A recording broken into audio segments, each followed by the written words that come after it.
जो कुछ लाहौर में हो रहा है और जो कुछ पुलिस गर्दी दिखाई गई, पुलिस गर्दी तो इसको नहीं कह सकते, दहशत गर्दी कह सकते हैं, गुल्लू बटिज्म कह सकते हैं, इसको एनार्किज्म कह सकते हैं। इससे कि लॉ इन्फोर्समेंट एजेंसीज फासिस्ट तंजीमें बन जाएंगी।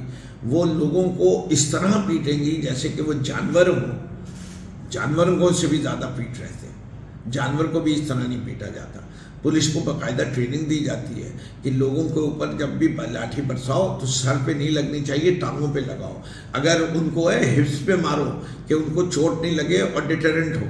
ये कौन सी पुलिस है जो गाड़ियों के शीशे तोड़ रही होती है, जो ठुड्डे मार रही होती है, जो आदमी को पकड़े में 4 पुलिस वाले पकड़ने के बाद उसके सर पे डंडे बरसा रही हो? क्या इन सब चीज़ों को भी एसपी उस्मान साहब डिफेंड कर रहे थे?